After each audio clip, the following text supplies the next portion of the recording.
In the last few decades, the city of Stockholm has fostered and nurtured several iconic companies which today are considered synonymous with its vivid atmosphere. We too were inspired by its virus and wanted to embrace the Swedish heritage while creating the studio brand.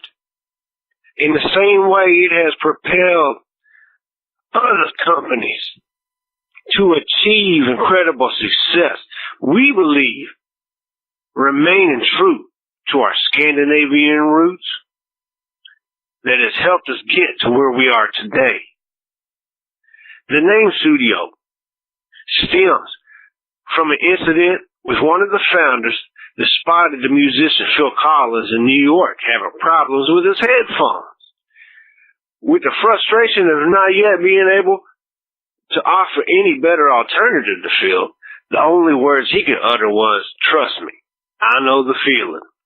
And let me tell y'all, Hoppy be buying them $1 Dollar Tree headphones. And I get like 6 of them at a time and run them until one of the speakers burns out because I'll break the goddamn cord on the inside. But look, as they shared eye contact, the name Studio is a homage to the Phil Collins song Studio and the determination of succeeding with the venture rendering from the bittersweet anecdote. I'm telling you, you can get ideas anywhere from it. It's, you know, if you ain't made it to your calling yet, it could be a run-in with somebody that gives you an idea. I'm telling you, because check this out. They be supporting B-Rob and 3R Show. And each studio model is carefully engineered by the designer with the consumer's preference in mind. The timeless design is suitable for any occasion, whether you were listening to music on your way to a black tie event or enjoying a sunny day in shorts and a polo or chilling your ass in a Starbucks without buying a damn thing. No matter where you are or what you're doing, the studio sound will be an excellent piece to your elegant collection. And it's probably going to be your best headphones. Because let me tell you, there's a lot of customers out there like Hoppy that don't want to spend no money on headphones. I ain't getting no Beats by Dre. I ain't buying all this extra bass bullshit. But the studio headphones are fucking amazing and inexpensive, and you need to go check that shit out. Because you listening to Random Ramblings with Rob. So if you listen to Random Ramblings with Rob and you ain't buying no t-shirts or you ain't being no patron or you ain't doing that, but you laughing your ass off at me and B-Rob and Jody B and all these some bitches on the podcast, then you need to support somehow. And you know, the easiest way to do it is you get 15% off your studio headphones. I mean, that's just the easiest way. You listen to music. You listen to the podcast. You listen to Hoppy ramble on about this shit randomly. So go on and get you some. Just use the code and get you some headphones at 15% off. And, you know, go get you some breakfast.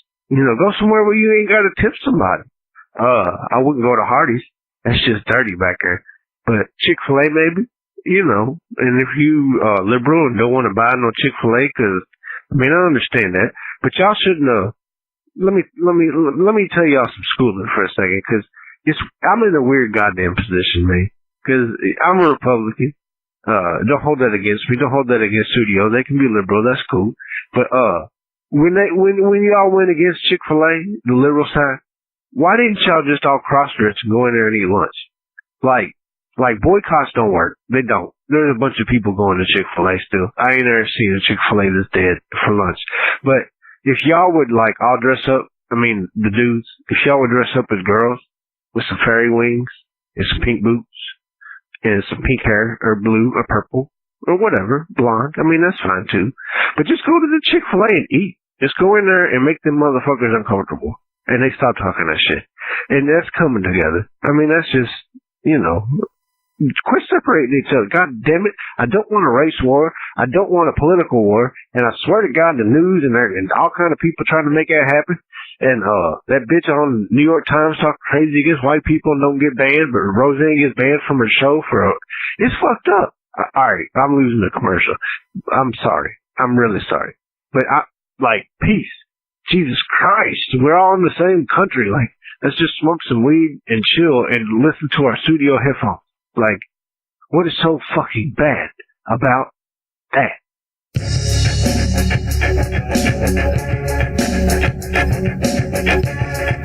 You are now listening to Random Ramblings with...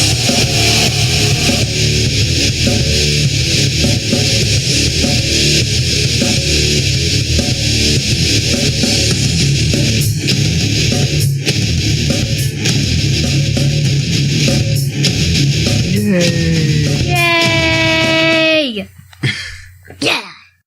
What up, everybody? This your boy B-Rob, and I'm back with another edition of the Random Rambles with Rob podcast. First and foremost, I'd like to thank you, the listener, for coming back each and every week, or however you listen to podcasts. You might stack them up and hit them with a running knee drop, and they fall over on the ground, and whatever's closest to you, you hit them with the pin, 1, 2, 3, and that's the one you listen to first. Or if you're a new listener, a lot of what I said probably don't make no sense because I say something different every week. So this is all new to you. It's bizarre. I understand, but I appreciate you giving me your time. I appreciate you taking a chance and listening to this thing that we call random. I have a guest with me this week. Once again, as I normally do. And, this guest comes from the world of Instagram. In the real world, also overseas somewhere that is like almost 2:00 in the morning as we record while it's 7:40 at night here. And, I come across this page on Instagram called Black Wrestling Alliance, and I'm intrigued because I'm black and I like wrestling.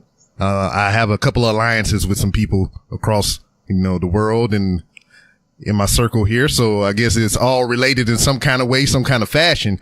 But, what's cool about this page is kind of opening my eyes to black wrestlers in wrestling entertainment, a lot of which I didn't know and a lot of that I've knew of but didn't know a lot of. So I'm getting a little bit of education in black entertainers in the professional wrestling world.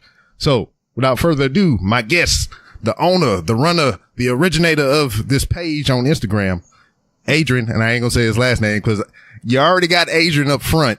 And if I put the last name on the end, y'all just gonna go off on it and we'll just leave it at that. But sir, thank you for your time. Thank you for being here. I'm looking at you on the camera right now. You got the Kofi Kingston vibe going on, which is cool because he's another black wrestler. And that's what we're going to talk about a little bit tonight. Yeah, boy. That's good, man. It's good to be here, man. It's good to be on the show, man. But, yeah, man, it's just crazy. First of all, you run a unique page. Well, it's unique to me because, it's not like anything I've seen before. I follow many different wrestling pages on Instagram and on Twitter and on Facebook, but there's none to me that is quite as unique as yours. Before we get into why you started your account and why you follow the things that you follow, it's kind of obvious to me, but professional wrestling. When did it hit you? When was your first eye glance at the thing and you was like, oh, this is something that I like or enjoy? For me, I think I was roughly about 8 years old, probably a little bit earlier. But I think I was about 8 years old. My cousin who lived just down the road from me, would watch wrestling all the time. I'd end up at his house sometimes and that's what I'd be watching because he was watching it. So from there, I kind of got a love for it. And then, they started showing WCW, on telly in the UK. And then that was what I would do every single Saturday with my dad, sit down and watch WCW all the time. So yeah, from there, I was just amazed by it. I already had a love for boxing from my dad as well. So it's kind of like adding boxing, the elements of boxing to like drama and, and the entertainment. And that just caught me straight away. So yeah, from there. Yeah. And like, you mentioned your father and everything. Did he kind of add to, your interest in wrestling? Was he a fan himself or was it just something he kind of, bonded with you over? Yeah, I think it was more that than anything. Like I said, he's a massive boxing fan. He used to do boxing himself. And if anyone knows of any the history of UK wrestling, there was a show that we had called World of Sport. Yes, my dad used to watch a lot of that. So like I said, when WCW was on TV, now it had been at least 10, maybe 20 years since they'd had any wrestling on TV in the UK. If you wasn't watching it on, satellite TV at the time, that's how old I am. So yeah, I think it was for him. It was more of a bonding thing with me, but it was more, like I said, boxing that he was really into. Yeah, now, kind of with me and my dad or whatever, when I discovered wrestling, it was like not a thing that he really got into. I don't really recall, me being a younger man and my father being into too many sports unless he had money on the game. And, yeah. But the thing that I can remember most of my father is just him watching old Westerns and everything. And, okay. Westerns are kind of based in truth or whatever. I mean, the West actually happened or whatever, but you got this thing. Of course. Like professional wrestling, you got motherfuckers jumping off the top of things and hitting people with chairs and all kinds of stuff. I mean, that's not, I mean, it's kind of not in the realm of reality in some aspects, but, he would fuck with me, but he wouldn't like turn me off. Yeah, of course. He'd be like, And I think it's a very similar thing, like you said about, with Westerns, action films, stuff like that. It's the same elements in it. My dad was a massive Bruce Lee fan. Oh. Even my brother's middle name is Lee after Bruce Lee. So my dad was a massive action, kung fu, all that type of thing as well. So like the same thing that caught me is the element of the fighting and the entertainment all in one in it. So yeah, I mean, you saying that out loud, I'm surprised my wife didn't bust in the room. My wife is a massive Bruce Lee fan. Yeah. Anytime that name comes up in this conversation or whatever, I mean, I refer all the guests that I speak to about him, outside of this movie room right now that I'm sitting in. Six or seven pictures of this man is plastered on our walls. No family pictures upstairs. It's just Bruce Lee. Yeah, man. That's what that's the name I kept on hearing when I was younger as well, man. So I'm a massive Bruce Lee fan myself. So yeah. So I mean, even in that vein, I mean, I know professional wrestling has his roots somewhere kind of with the martial arts theme or whatever. Are you in the martial arts films as well? Are you in the martial arts films as well? Yeah, massively. Definitely growing up. Probably not so much at the moment in terms of being like following it properly, but put on a martial arts film. I'll sit there and watch that. No problem. What's your favorite movie that you can pull from your hat? Fist of Fury. Oh, okay. Always, every single time, straight away. It's right behind me right now on my shelf. Yeah. Top of the list straight away. Yeah, man. It's just, I don't know. With you being there in the UK and everything, and with the world of sport, and then you had that great time period gap to where, then WCW was introduced. Once you were a regular with the WCW and everything, did you try to sort out any other products, any other professional wrestling besides WCW, or that's just kind of what you stuck with because it was rarely accessible? It was the main thing at the time, but as I said, I mentioned my cousin early on. He was watching WWF at the time on satellite TV, so I didn't have that in my house, so I could only watch it when I was at his house. So I preferred WWF. Because that was a popular thing, Hulk Hogan and all the rest of it. You knew who those people were and stuff on it. So, that was the one I was always looking to watch. But WCW was just there, so it was just the easier one to get into, I guess. Now, were there disputes between you and your cousin? Oh man, WCW is better than WWF. WWF is better. Nah, not at all. Because I preferred WWF, but I just didn't get to watch it. Oh man. Yeah. So I had to watch the B show while he was happy watching the A show. So you know what I mean? It was like that. Well, see, I mean, I'm not to rub it in your face or whatever. I watched both when it was running simultaneously because I think WCW would come on an hour earlier than WWF. Okay. So what I would do is I would watch the first hour of WCW. Then I would turn the tape recorder on, and then I would go ahead and switch over to Raw. Yeah. And then when I was finished with Raw, I would go back and watch the tape of WCW. Because, like, I mean, the first hour of WCW was like all the luchadors, all the things that I really wanted to see. Then, you know. Yeah, and I think that changed the game a lot, actually, when that was introduced, the cruiserweights with Rey Mysterio and Eddie Guerrero. That made a massive difference to me, actually, in terms of watching WCW. Now, from then, you know, even talking about the cruiserweights and what we currently have now in terms of variety in professional wrestling, do you prefer that style of wrestling over the, you know, just the plain old? Funny you asked the question, because I was actually thinking about that just yesterday, and I think I really do prefer the more high flying, the more fast paced style. You know, the stuff that you see now on 205. The stuff that's really kind of, I guess, the style that's more prominent now in the indies as well. For me, that is definitely my preferred style to watch. Definitely. Yeah, because like now you have a wealth of variety. Now, I mean, you have many means to gain access to different brands and styles and everything like that. Are you watching any New Japan right now?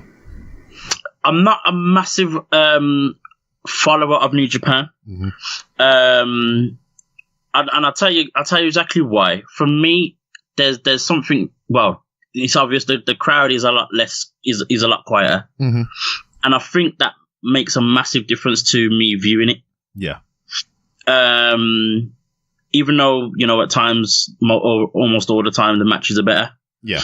But it's lost in the lack of reaction, I guess. Yeah, I can understand that, and that's like a common thing with you know, people outside of Japan that, you know, who enjoy the New Japan thing or whatever. But I've been in and out of it since Wrestle Kingdom 9. Okay. And, Okay. Now with the Americanizing of New Japan World, I've been like, anytime they had an event, I'm on it and I'm trying to watch it. And I've grown to know these characters and everything, their styles and how they perform. And if you watch it enough, I mean, you're not even worried about the crowd anymore. It's just like, I'm fixated on the match and the storytelling that they do. Cause I mean, they do it very well over there. They do it amazingly in a match. They do that better than anyone. That's you know, you can't even argue that at all. You know, stuff that Kenny Omega does and stuff like that. You know, is crazy. It's crazy. Yeah. Last night I just finished the G1, the Climax 28, and I seen Kenny Omega versus Kota Ibushi, and those two dudes are just freaking crazy, man. Yeah. Most definitely. And then to see the final with well, spoilers if you haven't seen it yet. The finals with Kota Ibushi and Tanahashi. Yeah, and at first, when I first started watching New Japan, it's crazy that, you know, I guess the same 5 or 6 names are at the top of the card. Yeah. And you'll hear them fight each other, you know, almost every single time. But the matches are still amazing. You still anticipate the match. Yeah. Whereas with, say, like WWE, when you keep hearing Brock versus Roman, you're like, oh, not again. Exactly. So it's a testament to how good New Japan is. But it's just, for me personally, I just find it hard to actually sit there and just watch it. I guess I look for the highlights more than watching the full match. Yeah. Well, I mean, what I've learned from watching it this long is just like, you don't have to watch the whole show, because damn, every show they put on is like 3 and 4 hours long. So, yeah, that's true. And what they use as vehicles for to build up matches is tag matches. They do a lot of tag matches, so they'll have like opponents on opposite ends, you know, teaming up against their, you know, their counterparts who they're gonna face in singles competition later on down the road. Yeah. So they do that a lot. So what I've done most, you know, not most recently, but over the years, is just like, I used to watch every show end to end. You know, that's how I got used to the characters and their style and, you know, who they were. And then after a while, it's just like, okay, I kind of got the formula now. I don't have to watch this tag match. Yeah, that's true. To enjoy the rest of the show. So most recently with the G1 and everything, I just kind of been skipping all the tag matches and just going to the main bouts. And yeah, of course. And if there's, just like how you saying, if there's anything of significance or whatever, I mean, I'll catch the highlights of those, but I have to sit there and watch the main card events. Yeah, definitely. Yeah, but I mean, it's a treat, man. And whenever you can get a chance to sit down and put eyeballs to that, I recommend it. Most definitely. Now, Black Wrestling Alliance. We kind of got a little background into, your introduction into wrestling and, you becoming a fan and everything. But what made you sought out, people like us in professional wrestling? I mean, from me just thinking about it, it's just like, I remember Ron Simmons, Junkyard Dog, Coco Beware. Okay. Shit. I mean, the freaking Men on a Mission, Mo and Mabel. Oh, yeah. Slick, the freaking manager and everything. Teddy Long. Yeah, Teddy. Jazz, Jacqueline, Queen Charmel, Booker T, Stevie Ray. These are just people that I've seen on my television, when I was coming up. And, I never really thought to look for black wrestlers. I know about Ernie Ladd back in the day, but yeah. I just watched what was on my TV. I just loved wrestling, and that never really crossed my mind. It did, but it wasn't like there. I was just like, fuck it. I'm watching wrestling. I don't care at the moment, but yeah. You caught the main stuff and that was enough, I guess, isn't it? Yeah. So now, coming across your page and everything, I'm seeing like, it's almost like a subculture of wrestling and everything. It's just like, I never knew all this was going on, in all my years of watching professional wrestling. It's not like I didn't know things existed, but it's just like what I was saying earlier. We have now more access to all this stuff to where you can watch an indie show on your computer or TV. Right. But you can now. But what made you want to start this page or even sought out that material? I guess, being a fan of wrestling for, I think it's like 25 years now. It was always a very hush hush thing for me as well. Being in the UK, being black, it's not really necessarily what we do over here, watch wrestling. So it's a very quiet thing for me to, to love, I guess.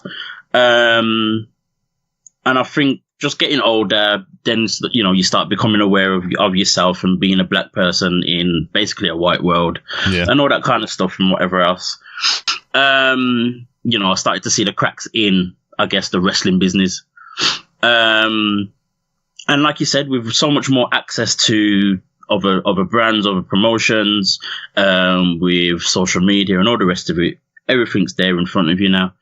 I guess what happened with me was I just decided to really look and follow my love for wrestling. And after a bit, and this is only through my own personal Instagram page and social media, I came across certain names. So I found out about Ring of Honor. I found out about Lucha Underground, and then obviously all these other promotions, smaller promotions from there. So I'd bump into guys like Leo Rush. Yeah. You'd see the Mac and Killshot on Lucha Underground.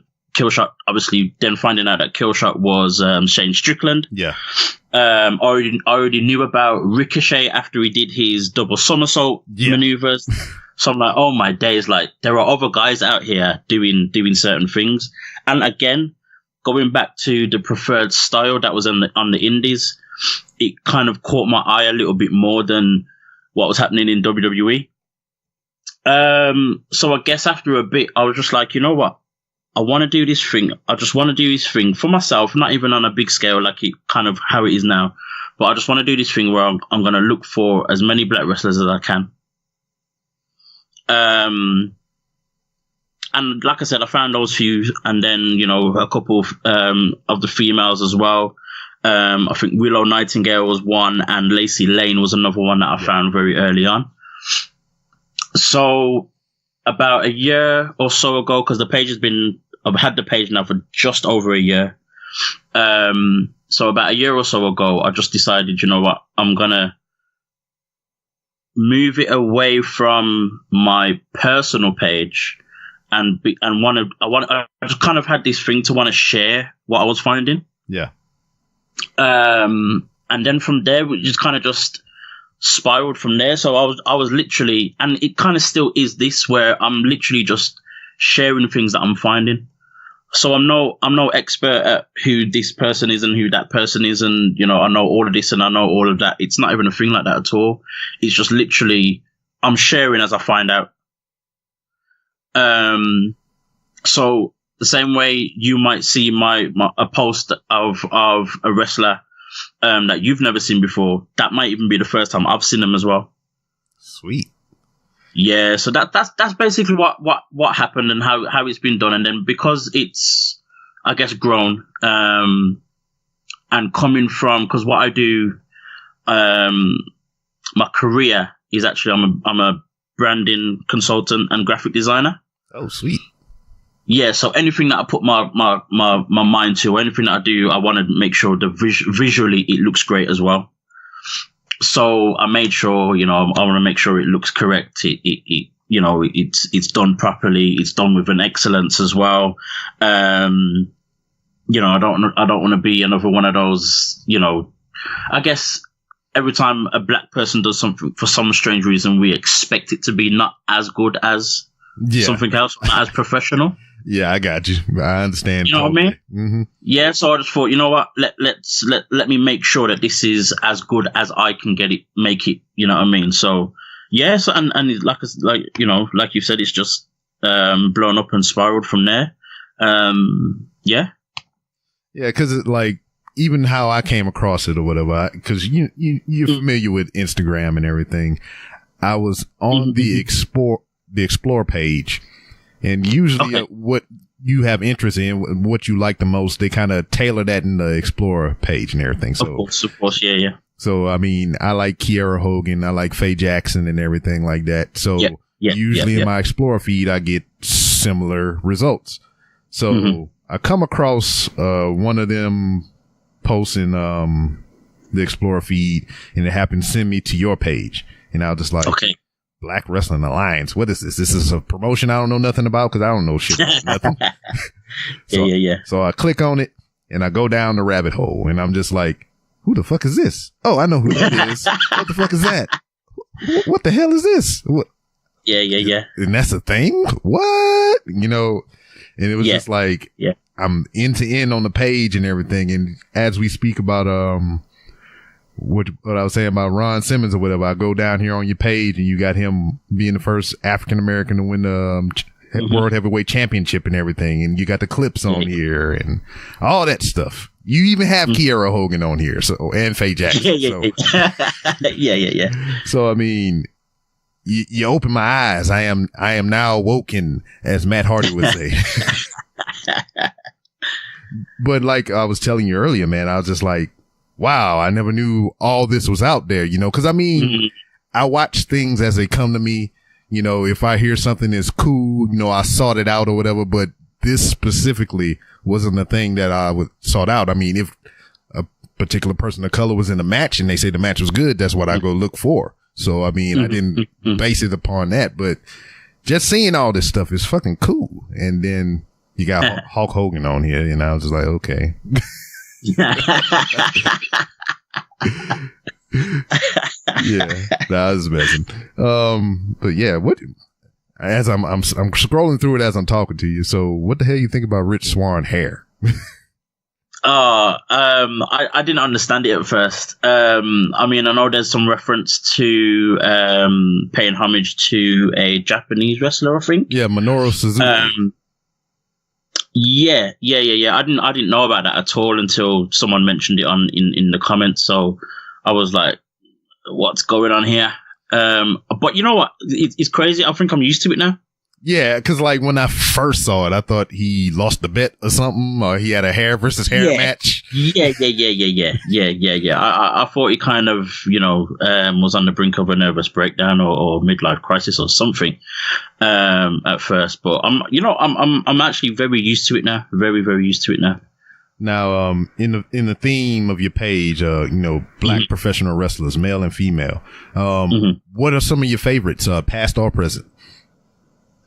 My number one, and it's very easy for me to say, is D'Lo Brown. A lot of people straight like away, without hesitation or anything. Like D'Lo Brown for me was just like, and I've had someone ask me why D'Lo Brown. Because he inspired Roman Reigns to wear the chest protector. There's that.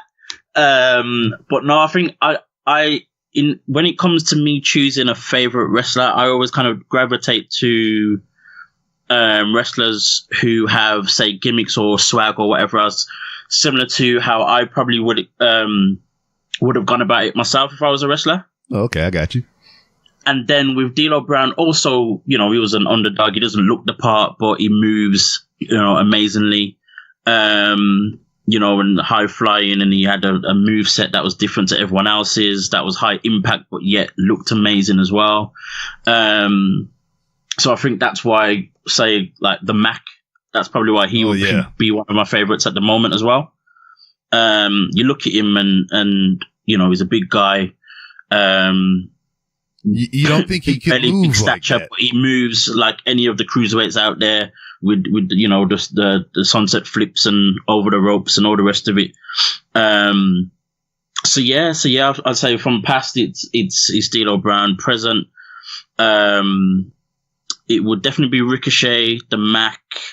Leo Rush is doing good things right now. He's doing amazing things with promos on social media. It's ridiculous. Yeah. So yeah, those guys kind of stand out. All right, so we got the guys. What about the gals? The ladies. Lacey Lane is I think top. Lacey Lane and Bianca Belair are top for me right now. Sasha Banks will always be up there as well. Past, there's not many to pull on, to be honest, in terms of the past. But obviously you got to give credit to Jacqueline, who kind of, was on her own doing her thing. Alicia Fox, who's done her thing for a very long time and is still, I personally think is still amazing.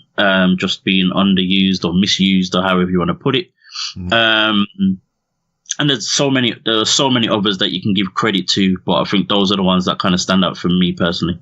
Yeah, I mean, a lot of people need to give Alicia Fox credit. I mean, she's a solid performer. I mean, it's just, sometimes the presentation isn't always great. Yeah. Now, you said a couple names now. I recognize them all for the most part. One that's a newcomer to me that you brought up was Lacey Lane. I most recently seen her via your page, and I think she's in the Mae Young Classic now. Yes, right? She is. Yeah. So, I mean, what's the attraction to her wrestling prowess and everything? I mean, she's not hard on the eyes or anything or whatever, so I can see something there. That was the first thing. That was the first thing. Let's be real. But if I'm honest, I mean, I think I saw Lacey Lane before I ever saw anything from Ember Moon. Yeah. And it would probably be the other way around for most people.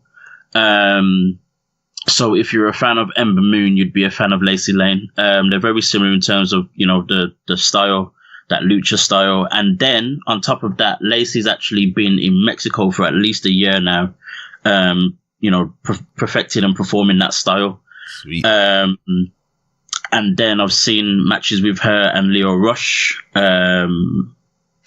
There's matches with her and Leo Rush, and she does some amazing stuff. And this was even at almost, I guess, an early part of her career, her starting out. So for me, she stands out in terms of what she can do in the ring. She's done stuff that I've never seen a female do, basically. And she can hold her own.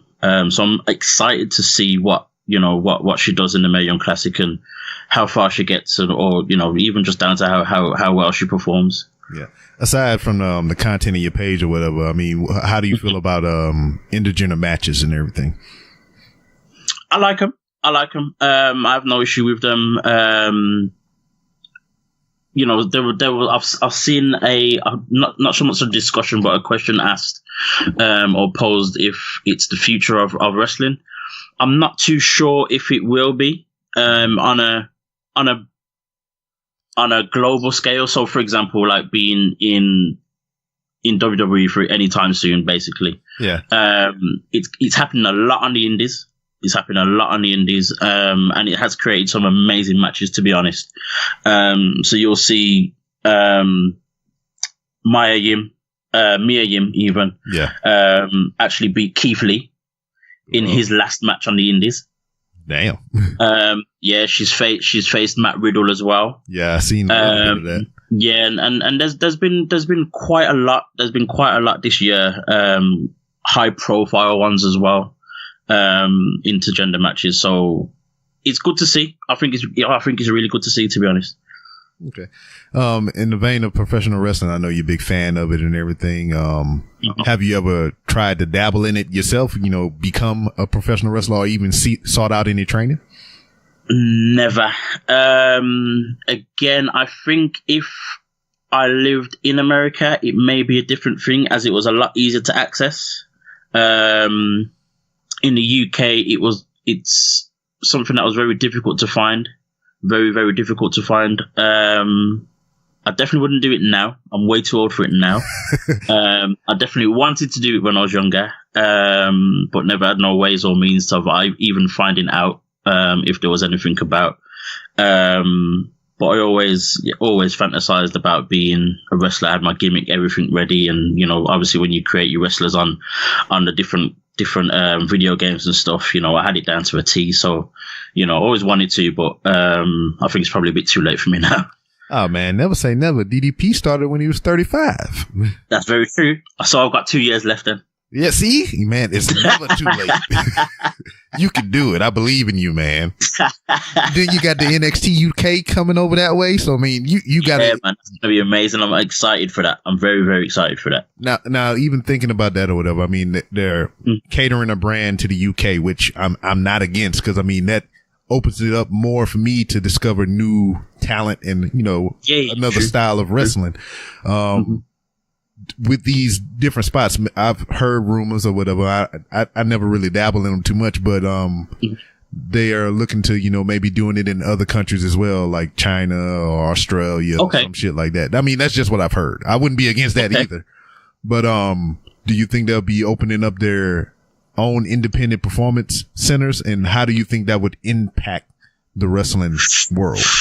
Ooh, I never actually thought about that far, that would be amazing. I think even just the simple fact that they've got an NXT UK, I think it opens up the floodgates for UK wrestlers who probably wouldn't feel as if they probably have a chance to reach the WWE. Yeah.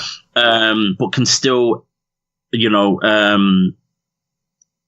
I guess aspire to be in NXT UK. Yeah. And I think that in itself makes a massive difference to the whole industry in the UK. Definitely. So if they then had a performance center, or at least put money towards or sponsored a training camp in the UK, I think that would be amazing. It would change the game totally. Yeah, because I mean, you would think that would be a logical business move or whatever, because you just can't spend money to have people come all the way to the United States to train at a performance center, then ship them all the way back out to the UK. Right, that's true. That's true. I mean, as a business move, I think that would make hell of a lot of sense. Have a performance center in the UK, or if they do it globally, or Australia or China and everything, and that way you keep yourself afloat. I mean, you're pulling from everywhere, and then you can mix and match and do all kind of things. I mean, for me, I think the maybe the better move would have been because they work closely with Progress Wrestling, who are based in London. and a lot of the UK guys have, come from there. For me, I think it probably would have been an even better move to just put their money into that promotion. Yeah. It's already established. They already do their thing. They're already known and stuff like that. So then if the WWE was to then put them on the network, for example, subsidize them so they're doing it each week and stuff like that. Because then when they're then moving into different countries, a lot of them already have their promotions, of course. Yeah, they have a foothold. So you pick a promotion that you think you can work with and, do a very similar thing. What do you think about headphones? They're not that bad. What if I told you that I can get you some cool headphones for a cheap and affordable price? I would say thank you and yes, please. Want me to tell you how? How? By going to studio.com, and whenever you make a purchase, if you use the promo code 3RShow15, you can save 15% off your order. Cool. Is it really cool? Yeah. How cool is it? Super cool. All right. Yeah. And that makes sense because, back in the day, they used to do that with ECW. Correct. Yeah. And I'm not against that as well because, no. WWE has even sent, feelers out on that, by their WWE network. And they'll send out little questionnaires to people through email talking about, how would you like to have ROH content on our service or, Correct. Yeah. That's true. So, I think they're thinking about it. We already know they have a working relationship with Progress and I think a little bit with Evolve, maybe. Yeah, Evolve, WWN. Yeah. Yeah. So, it's not far from, I always thought especially now since they got all this goddamn money. Yeah. They would go, They would go the Disney route and just start buying up motherfuckers.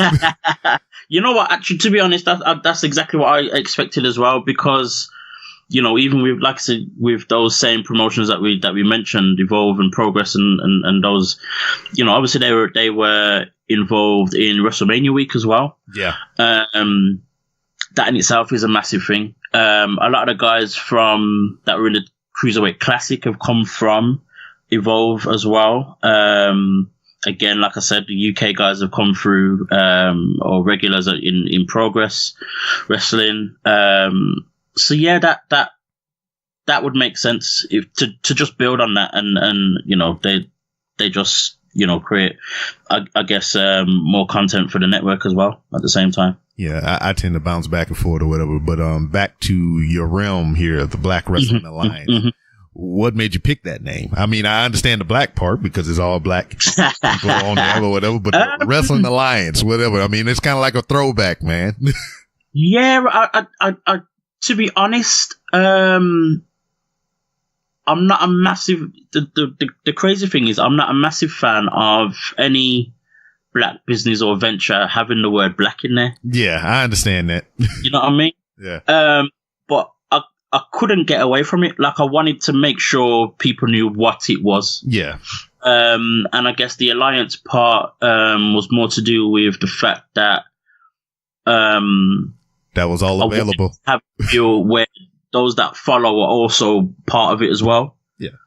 So it's not, you're not just watching me do my thing. You know what I mean? Because I actually have a few people, not even from my request, but some people will just message me with news from different things and different places and stuff like that. Or give me the heads up when someone's won a title match or won a new championship or something like that, or send me videos from their phone while they're at a show. Yeah. I get that kind of thing all the time. Yeah, that's what it's about, man. Yeah. It's massive. It's basically turned into more or less what I wanted it to be. Yeah. Basically. And that's just freaking amazing because, I've seen yours start to make the progress and everything. No pun intended. And then I see other people like the Wrestling Classic and everything from. Yes. I come across him about 2 years ago, and it was like a little small thing. that I noticed or whatever. I heard him on another podcast that I've listened to in the past and whatnot, and I wanted to get him on the show. It's 2 years in the motherfucking making. We always damn have scheduled. He's a big guy now. You know what I mean? He's a big name now. Yeah, you ain't got no time for small time people. But damn, just to track his progress or whatever, and it's pretty much similar to what you're talking about. I mean, he started small, and then people started sending him stuff, and kind of feeding the machine and making it bigger than what it was. Yeah, of course. And here's the thing as well. I think that was part of part of the creation when it comes to Black Wrestling Alliance as well, because I was following guys like the Wrestling Classic. There was another one called WrestlePage. Yeah. And a few others that were just basically almost Instagram famous just for sharing wrestling stuff for news or whatever else. So I kind of wanted to do the same thing, but do something different, because everyone was just doing the same thing, just churning out the same news. You know what I mean? You'd see the same news on your Instagram page, like 4 or 5 times. So I wanted to do something a little bit different that would probably stand out. And then to find out that I was literally there was no one else doing what I do, even now, still crazy to me. Yeah. Because as much as I'm finding wrestling wrestlers, I'm finding so many different wrestling fans. Like yourself or just anyone else that followed, that would follow me and stuff like that. Where a lot of people will talk, a lot of black people will talk about wrestling in general, but no one was specific to black wrestlers or black wrestling, which, like I said, still to this day kind of amazes me that no one else is doing what I do. Yeah. And as far as wrestling goes, I think wrestling is more popular than we think it is. I mean, obviously with WWE, they're making all this money. I mean, cause there's an interest or whatever, but I never knew, personally how much of an interest people have in professional wrestling. What I mean is, a page such as yourself that tailors to professional wrestling. Let's not even talk about the black aspect of it, but, right. But just professional wrestling at its core.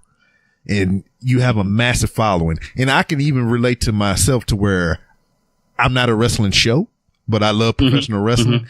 But anytime I post something on my Instagram that's vaguely related to wrestling or wrestling related, that's the most likes and shares and hits I get. Okay. Regardless of whatever else I post. I had Michael Jai White on my goddamn show. Yeah. Wow. And I posted the info on my Instagram. Got a couple likes or whatever. Okay. But it's not as nearly as much as I think the night Brock Lesnar and Goldberg fought each other for the first time or whatever. Wow. And I'm just like, it's blowing my fucking mind, Wow. Yeah, it's crazy. It's confusing in a sense where, there's so many wrestling fans of wrestling. It's a big deal. How much money the WWE brings in and all the rest of it, and how much some of the wrestlers are paid and all that sort of thing. But yet at the same time, it's nowhere near as popular as any other sport or any other show in terms of I guess what people talk about on a daily basis. Yeah, because I can go up to anybody at my job right now and I mention wrestling and they'd be like, "Oh, you watch that?" So I'm like, where's everybody else like me at? Exactly. But yet you go to a show like WrestleMania or any of the pay-per-views and you're just seeing a whole load of people. Oh, man. What I mean? It's confusing sometimes. Yeah. Have you ever been to a WrestleMania? I haven't, no. I haven't. Have you been to the States? Say again. Have you been to the States? I have. Never for wrestling, but I've been over to the States at least 4 times. Mainly the East. So I've been to Florida and I've been to the New York area a couple times. Oh, sweet. What'd you think? Yeah. Say again. I said, what'd you think? From your first time coming here, was it a massive culture shock or it was just like, all right, this is cool? Not really. I guess the biggest thing, and it would always be, the biggest thing was everything's bigger. Everything's bigger. Food portions are bigger. Oh. The buildings are bigger. The cars are bigger. Everything's just bigger, basically. And almost better in general. I don't know, man, because like, I mean, well, what's your healthcare looking like over there? That's. Oh gosh, no, ours is fine. No, that's the one. That's the biggest reason why I would not be moving to America. All right, good. All right, stay. That's the biggest reason, because ours is basically free. Yeah, because I'm seriously contemplating being a freaking trying to go apply for citizenship in Canada or something. Yeah. Exactly. I take my kid to the damn doctor. Cause I think they had a bump or some shit or whatever, wart or whatever the hell it was. And they're talking about making a doctor appointment, paying a copay and all this other bullshit when I can just walk my ass to Walmart and get some damn freezer flat or whatever the fuck. Yeah. Just slap that shit off myself. Wow. I don't know. I mean, America is weird. See, and then I can't even really, compare the contrast, anywhere overseas, because I've never been overseas unless it was on a deployment, because I'm prior military. So I've only been like overseas with the bare necessities. I've never been in the city unless it was burnt down and blew the fuck up or some shit. But right. I never went to visit and kind of tried to enjoy myself, been on a proper vacation. So, yeah, of course. I think I went to anything vaguely remotely vacation-ish. It was like coming home from overseas, because they have like a little station set up for us, kind of like to wind down from the shit we just went through and everything. And they try to yeah, of course. And then it's not even like they try to make it like, whatever that country we're in, like kind of tell it to what it would be like to be there. They try to Americanize it. So it's like, they try to make me feel like I'm at home and shit. So of course, I just go somewhere else and be at home. I don't fuck. Yeah. But I can imagine.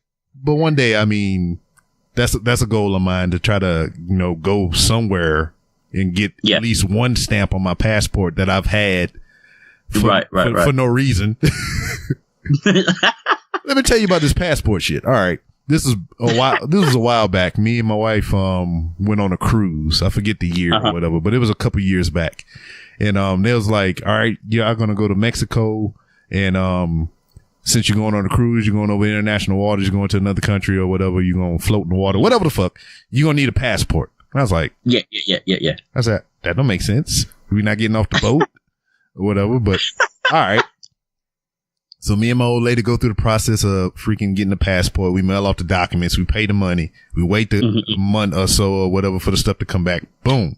We got a passport. We go down to Miami to get on the boat so we can go float around and shit. And we whip out the passports. Pow! We got the passports, baby. And it's like, well, you really didn't need that. You just need like a license or a birth certificate or some shit. And I was like, you mother. Wow. So all this time, I've just been sitting on the motherfucking passport with no stamps. It's just been sitting in my safe, just collecting dust. Wow. So, yeah. I mean, over here, it's almost, as much as, you need it to travel and stuff like that. Over here, it's almost like a form of ID. Yeah. So even if you don't travel, it's probably best that you have a passport. Yeah. I mean, that makes sense. I mean, I'm glad I have one, even though I'm not using it. Yeah. Cause I see what people have to go through now to get the shit in. It's like, cause I work security. So I work, in a building where there's a passport office, and I see people come there every day to try to get a passport, and the process that they had to go through is a fucking headache. Yeah. So yeah, of course. I'm glad I got mine. I mean, I got till, it's good for 10 years. So I got till 2022 to use this motherfucker before I have to renew it. Okay. So one trip at least. I might come see you. We can watch wrestling together and shit. But yeah, I mean, I dig your page. In addition to running the I'm about to say Facebook, the Instagram page, you do kind of like chats or whatever, or like little hangouts and whatnot, kind of like a podcast on Instagram? So, this started just 3 weeks ago. I'm about to do one in a bit. I've bumped into, someone, and my name is Meredith. Big, massive fan of wrestling and stuff like that. And we just got talking about wrestling in general, and, the same I would with quite a few followers that I have. And because we were bouncing off each other so greatly and all the rest of it, we were like, you know what, we should have our own show. And I was like, you know what, I've actually been thinking about doing a thing where I go live more often, because for whatever reason, something just happened where I kind of caught the bug of going live on Instagram. Yeah. And then we were like, yeah, we'll get the podcast stuff, we'll get all the equipment, blah, blah. I was like, you know what? Before all of that, let's just do it on a live. Like, I'll go live, you request me, we'll just talk and see what happens. And from the first one, we had a very good response from the first one. Last week was even better. So we're looking to kind of, do it like this for as long as we can, until we kind of can do it in a more professional way, I guess. Obviously she's over in the States, like yourself, and I'm here. So it brings its, restrictions or, conundrums, I guess. Yeah. But, it's worked out so far. And it's definitely something I want to do more often. I want to do something where I can interview a few wrestlers in a very similar way as well. So yeah, it's definitely something I want to kind of look more into and try and build. Yeah, I mean, that's cool, because I think Instagram is turning into the platform to do something like that now. Oh yeah, most definitely. I think Instagram is king right now, to be honest. And what I don't understand is, you would think Facebook would be kind of on that plane, because Facebook now owns Instagram. Yeah. And you can do literally everything on Facebook, but I guess I guess to a point it was very similar to how Snapchat is now. Yeah. So with the younger people, I guess it's, Snapchat is the place that they'll go to and all the rest of it. Instagram was that for a time, and it's kind of kept its stature, I guess, and grown a little.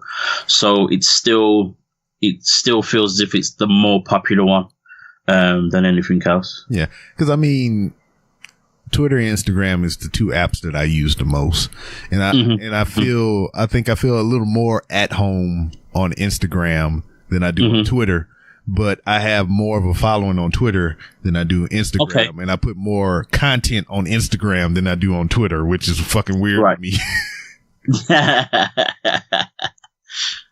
Yeah. But, with the adaptation of, Instagram, with the IGTV and everything, I think that's a pretty cool aspect to give people who, like yourself, who are venturing into creating their own content. They give them like a 10-minute platform.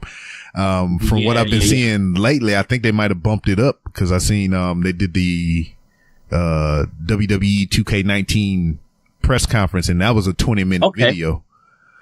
Well, I know that the case is that anyone on Instagram gets at least 10 minutes. Yeah. But if you have, I think it's 10,000 followers or more, you get up to an hour. Oh, clout.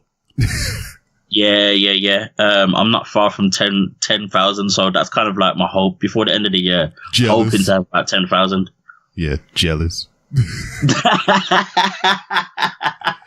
Yeah, because I tell you what, it's just a silly little gripe of mine. Yeah. I challenge you. Other than, some wrestling accounts, because some of those wrestling pages post like every 5 fucking minutes. But go through the people you follow and tell them who has more content than me whenever you find my profile. I don't know if you follow me or not, but I have over 4,000 posts on this motherfucker. Really? Most of them are within the span of the last 2 years, because I really ramped it up because I started the podcast 2 years ago. So I've been dumping all kind of shit in this thing, and I got 5,000 posts under my belt right now, and I don't see nobody else delivering the content. I guess it's I guess it's more of a quality rather than quantity, I guess, with some people. Possibly. Yeah. So I guess, Okay. I guess I got to produce more quality content rather than a whole bunch of content. Yeah. But my thing is Walmart. Y'all got Walmarts out there? So Walmart actually own a popular chain, well, took over quite a while ago now, called Asda. So Walmart is, well, Asda is basically Walmart. Oh, okay. So, I mean, that's like almost the equivalent. Like here in the States, we have Carl's Jr. and Hardee's, which is the same goddamn thing. It's just different names. Okay. Yeah. Yeah. So, what do you think about, and I'm doing air quotes right now because you can't see me, Walmart? In what sense? In what way? I mean, how do you like it? Do you enjoy going there? Oh yeah. That's where we do quite a lot of our shopping, and like I said, it's called Asda here, but we know it's owned by Walmart. And I know that they changed quite a few things to be a bit more like I would expect Walmart would be over there. But yeah. I like it. I mean, it's where I shop most of the time anyway, to be honest, actually. Prices are close enough to cheap. Yeah. And the quality is fine. So yeah. Yeah, because I go in there. I was like, hey, I got to go get a gallon of milk. And I come out of there with a gallon of milk, 4 or 5 boxes of cereal, some eggs, some swimming trunks. Right. Swimming trunks. All kind of shit. Yeah, man. You can't beat them prices, man. Get a gallon of milk and some swim trunks. Not because you need them, because it's cheap. Yeah, pretty much. Man, it's just like what it was. What really one of the driving things is because like you never know what the fuck will happen in a Walmart. I shit you not. When I was in the military, I just moved to a town. We got into a house. It was like less than a mile away from Walmart, which I kind of pick all my houses in that vein. Okay. And, no shit. I went to Walmart just to get a couple things for the new house. I was like, I needed some weed killer. I think the youngest child at the time was in diapers. So I needed some weed killer, some diapers, and, a couple other knickknacks. And I walk in there and, they playing wrestling in the electronic section. And I was like, oh, shit, this is my thing. Let's go see what's going on. Let's investigate. And I go there and they got this little table set up. They got Coca-Cola things because it was sponsored by Coca-Cola. They're playing old Ric Flair matches on the screen in the electronic section. So I'm sitting around. I see people lining up in between these little ropes and everything. And I'm like, hey man, what's going on? And it's like, Ric Flair is going to be here in a little while doing an autograph signing. And I was like, what? What? What's going on? Yeah, Ric Flair will be here. You're going to be signing autographs. So I was like, oh, okay. Is it free? Do I have to pay for anything? He's like, no, you just stand in line when he come out. He's signing shit. I was like, I'll be right back. So I went home. I just moved from South Carolina, and in South Carolina, they have Ric Flair lottery tickets. So I saved. So I saved one of them. I went and got that. This is when he was dealing with TNA. So I had a TNA program with his picture in it. I grabbed that.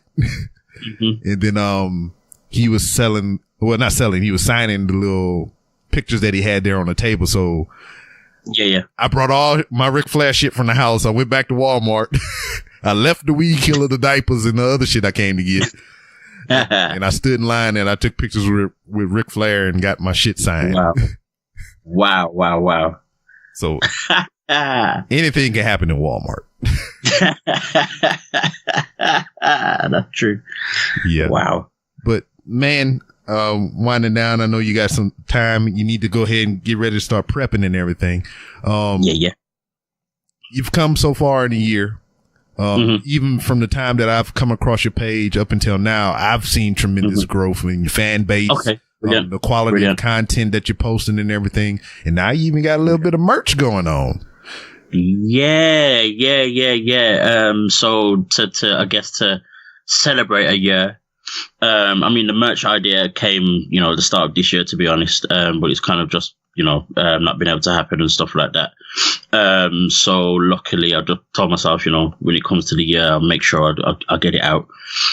So yeah, I've you know, got pre-orders going for my basic T-shirt for now, till the end of August. Hopefully from there, maybe based on the reaction, or maybe just based on what, you know, I decide to do. I'm looking to kind of expand and do more than just that. You know, have more merch going on. This is probably the first time I'm putting this out there, but what I really want to do is for that same website where I'm doing my T-shirts, is also have a place for black wrestlers to sell their T-shirts as well. Oh, okay, that's cool. Yeah, so similar to like pro wrestling tees, who kind of, you know, sell almost everybody's merch that's non WWE. I want to do something very similar, but for, you know, black wrestlers, basically. Man, I mean, shit, I would be all for that. I mean, yeah, eventually that would be amazing if I can get that kind of popping. Now, along with the merchandise, that was going to be kind of like my follow-up question or whatever. I mean, how do you really feel in terms of like producing merchandise for sale, or maybe even starting a Patreon or something like that? What do you feel about those people who do things like that, or how do you feel about that concept for yourself? Yeah, I think it's a good way to go. You know, it'd probably be a good way to go, especially in an early stage, especially when, you know, you're in a position where you're not, you know, you haven't got the money to fund a whole thing, you know, off the back, I guess. So you know, you kind of have to get that whole Patreon thing kind of going just to, I guess, start you off. I wouldn't want to rely on anything like that. But if I have to go down that route to maybe get my feet off the ground, because even with the merch now, the pre-order stuff, I didn't really want to do the pre-order, but there was kind of no other way. I didn't really want it to be a thing where I'm paying for the stuff based on sales. Yeah. I wanted to go and do it. But you know, shit happens, I guess. Yeah. So, you know, you have to go down a certain route, but hopefully it'll be a thing where I can manage it myself and not be reliant on, you know, the sales of it and stuff like that. Yeah. I mean, I was against it in the beginning.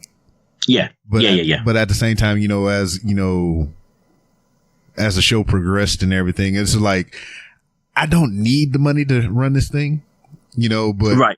It's just there if somebody wants to do it. You know, that's just kind of how I look at it. I mean, if they do it, that is greatly appreciated.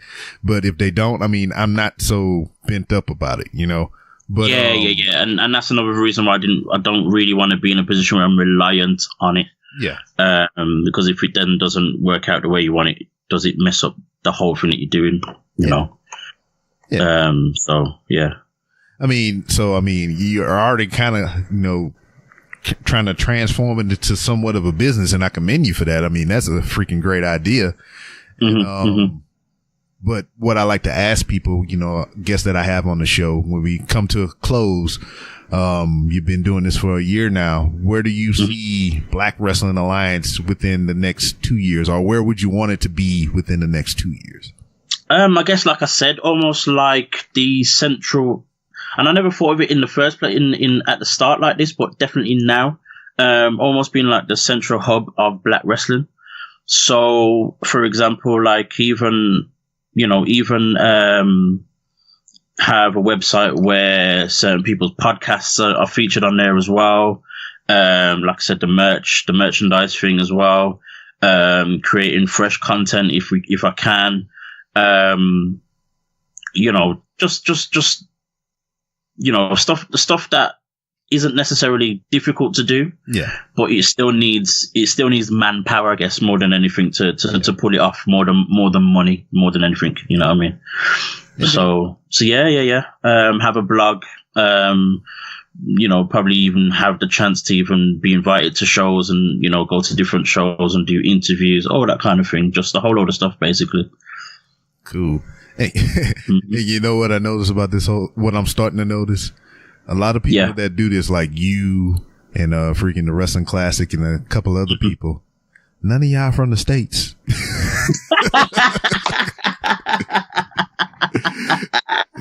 God damn it. I don't know how that works, man, but yeah, man, it's crazy. I mean, I guess I'm definitely at a disadvantage for myself because I've missed so much in terms of being able to be physically at shows and stuff like that. Yeah.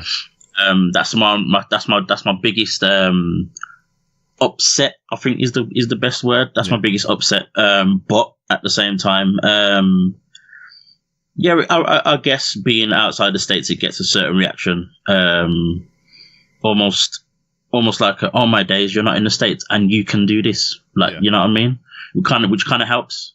Yeah. In a way. And see, and that's and it goes back to what you were saying earlier. I mean, you have the support system so far. I mean, you got people sending you stuff from their phones, sending you right info and all kind of stuff like that. And that's what you need when you're doing what the particular thing that you're doing there. So, I mean, hell, I mean, look at World Star Hip Hop. It started from, them going around curating their own content to people contributing to it. And now they're a whole big thing. Yeah, that's true. That's true. Yeah. Grassroots. Mustard seed. Most definitely, mate. Yeah. Most definitely. But hey, man, I appreciate your time. And it's great to get in the chat with you and whatnot. I enjoy your content. Yeah, and I really appreciate what you're doing for not only professional wrestling, but black people and colored people of professional wrestling. So I really appreciate that as well.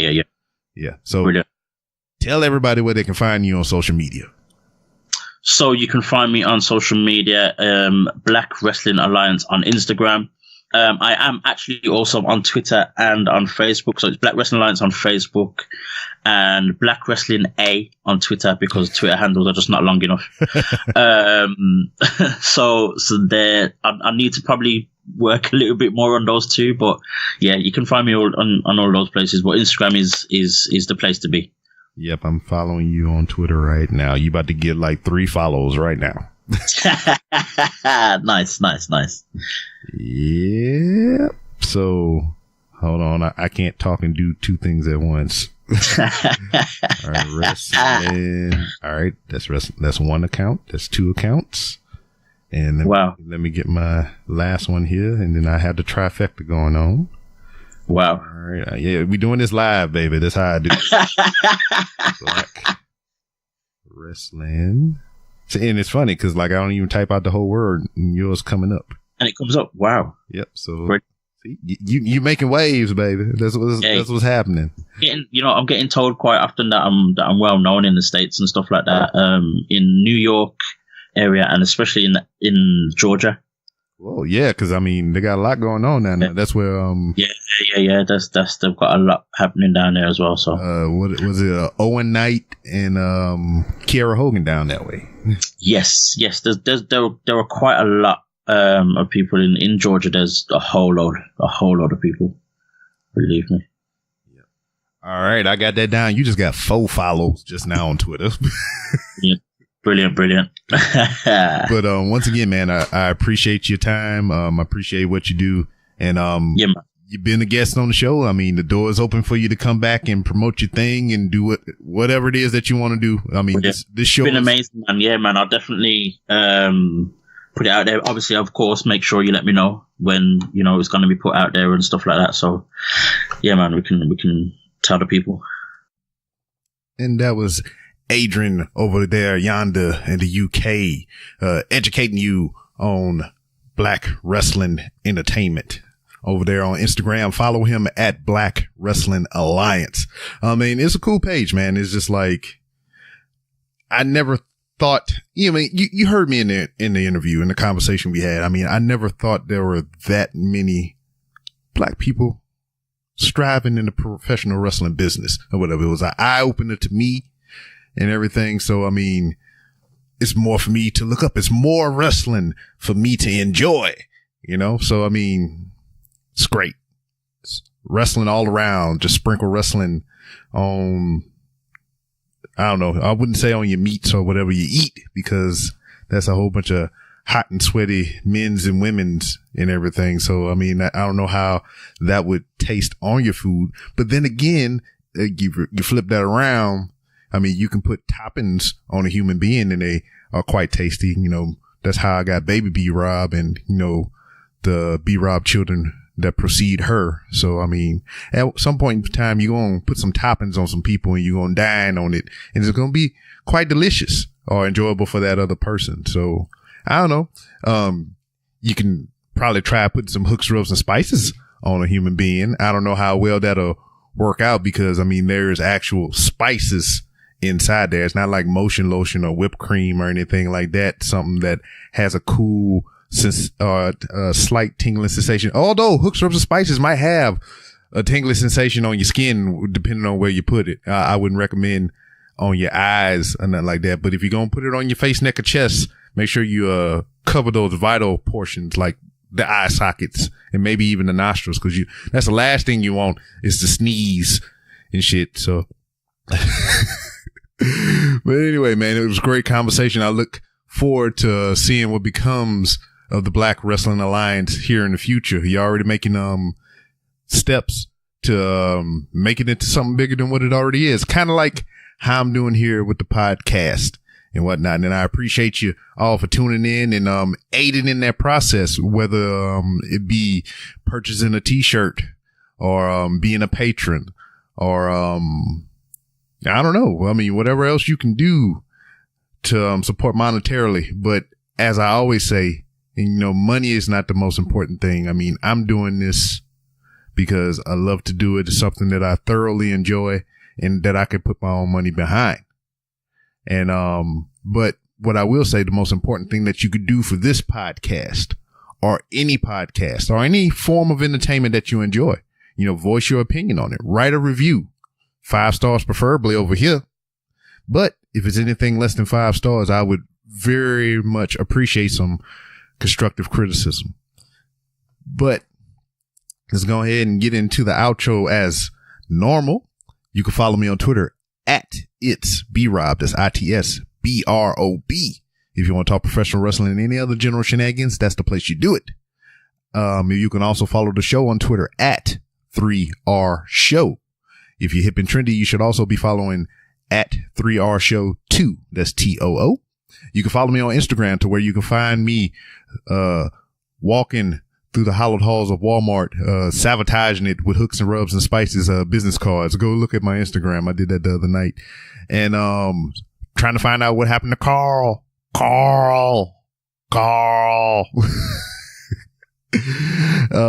can go to randomrobcast.com to where you can find all those glorious ways that I said that you can support the show, whether it be using Amazon links, purchasing merchandise from wehavemerch.com. The link for that is on the website, randomrobcast.com, or you can go straight and directly to wehavemerch.com. I got a shop on there with some brand new hats and gear and everything, and I'm working on some brand new designs right now. And hey, and if you got any ideas for some merchandise designs, hit me up in the DM and whatnot. Don't be sliding in there all creepily and shit though. Also, to speak of, randomrobcast.com is currently under construction. I'm revising it, revamping it and everything, making it more smooth and elegant like and whatnot. You can still go to randomrobcast.com and see the same old plain Jane website that you were seeing before. But I'm working on a new one right now. It'll have some of the familiar comforts, just a brand new sleek design. Also with the relaunch of randomrobcast.com, to where you can find different ways to help support the show. Is going to be, I don't know, maybe a haven for, you know, podcasts that I recommend, or a whole new podcast entirely from the 3R brand. I don't know. This remains to be seen.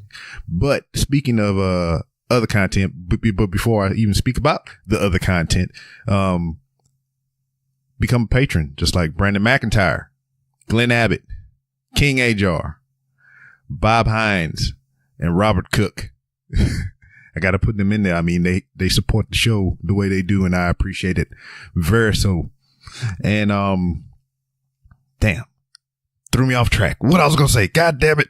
Write a review. There you go. Write a review. And shit, I ping pong back and forth too much. I forget the shit that I'm going to say. This is the crux of being random, on the spot, on the fly, not writing shit down and everything. Oh, I got it. Other content. See, I was stalling in my own brain to trying to figure out what the hell it was. The Lemur app. You heard me speak about it before. You might have seen some videos about it on Instagram, but extended content of the Random Rambles with Rob podcast is exclusively on the Lemur app. So if you download it for now, the inferior device, Android, you can download it on Android and, obviously iOS, and, you can hear me, do a show that I call Behind the Randomness, which, I speak about things that go into this podcast and just whatever random shit that's on my brain at the time while making my commute to work. So I will forewarn you, at the moment, everything that's up there is like 30-minute shows. I think the longest length show is maybe 45 minutes, but it's me driving in the car, just talking about shit and walking around places. So sometimes you might get that in the car atmosphere or whatnot. Doesn't take away from the content and everything. You can hear me.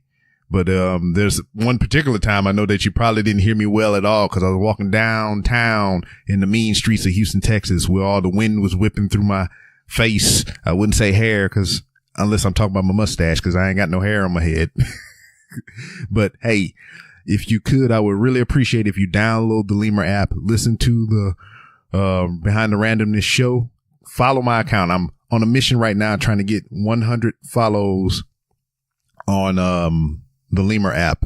I talked with upper management over there at Lemur, and they said they was going to do something cool if I can get 100 followers. So, I mean, show your boys some support. And hey, if you're the 100th follower, I'll have a prize for you. It comes from our lovely sponsor at Sudio.com, to where you can get 15% off your headphones purchase if you use promo code 3RShow15. And I might even reach out to Hooks, Rubs, and Spices, to where you can get 10% off your order, $6 or more, if you use promo code 3RShow. So I might get you a little sponsors prize pack if you're the 100th follower. Hell, I'll give you even something if you're the 50th follower over there on Lemur. So if you're number 50 and number 100, I got a little something for you. I'm bribing you. I'm desperate. But hey, look forward to the next couple of weeks. I got some guests in the queue, fellow podcasters, maybe some celebrities I had a little bit of a scheduling thing with that you may know or may not know. That's going to be cool to see. But look forward to the No Redeeming Qualities podcast, local Houston podcast that's coming up. Also look forward to Jeff Vita. He is the host of the Kung Fu Drive-In podcast. That's coming up as well.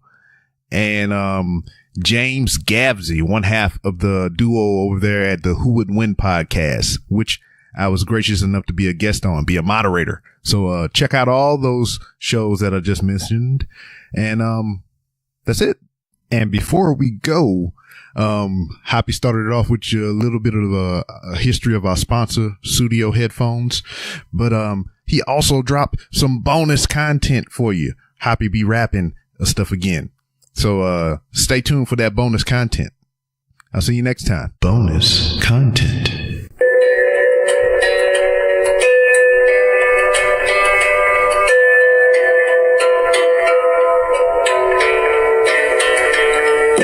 Better prices, better quality, better beats for your hits. Discuss production.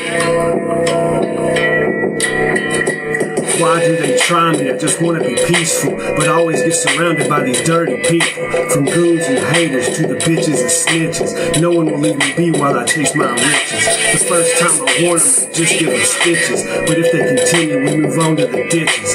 Hitches on the back of a truck. Drag us fool around, I don't give a fuck.